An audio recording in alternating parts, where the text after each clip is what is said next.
एक 500 रुपये के नोट और 50 पैसे के कॉइन के बीच में एक चर्चा हो रही थी।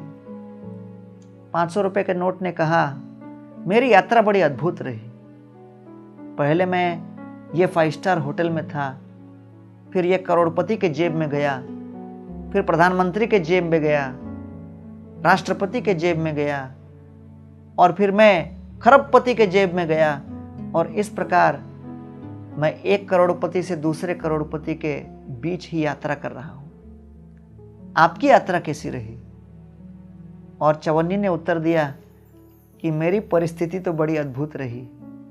भले मैं इतने बड़े बड़े करोड़पतियों का संपर्क नहीं कर पाया, लेकिन सिद्धिविनायक मंदिर, बजरंगबली का मंदिर, काली माता का मंदिर, कृष्ण का मंदिर, तिरुपति बालाजी का मंदिर, जितने तीर्थ स्थल हैं वहां भ्रमण कर करके मैं कृतार्थ हो गया। तो हम लोग जब कोई मंदिरों में जाते हैं और वहां पर हुंडी में कोई दक्षिणा देते हैं तो समझना चाहिए उसके पीछे मूल कारण क्या है।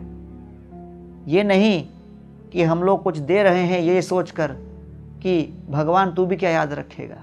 नहीं, क्योंकि सब कुछ भगवान से प्राप्त हो रहा है, हमारे मन में उनके प्रति कृतज्ञता की भावना है, और उस कृतज्ञता को व्यक्त करने के लिए हम उनके सामने बड़े प्रेम से विनम्रता पूर्वक अपनी आहुति को समर्पित करते हैं। तो वास्तव में उस कार्य के पीछे हमारी सोच महत्वपूर्ण है, और उस सोच के आधार पर हमारी चित्तवृत्ति की शुद्धि हो सकती है। अन्यथा समझना चाहिए, लक्ष्मी सहस्र शत संभ्रम सेव्यमानम गोविंदमादि पुरुषम तमहम भजामि।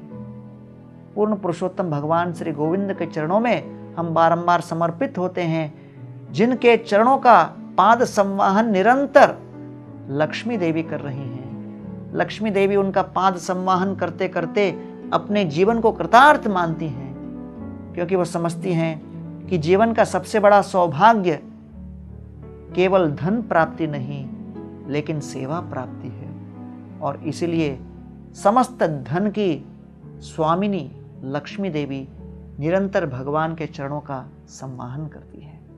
आइए हम भी अपने जीवन में उस सेवा के अवसर को प्रधान माने, और उस सेवा के अवसर को प्राप्त करके भगवान के प्रति कृतज्ञता व्यक्त करते हुए अपने मन की भावनाओं को आहुति और समर्पण के माध्यम से उस हुंडी में दक्षिणा देते समय इस बात को स्मरण रखें कि ये मेरा सौभाग्य है, और उस सौभाग्य को मैं कृतज्ञता पूर्वक इस धन राशि के माध्यम से व्यक्त कर रहा हूं।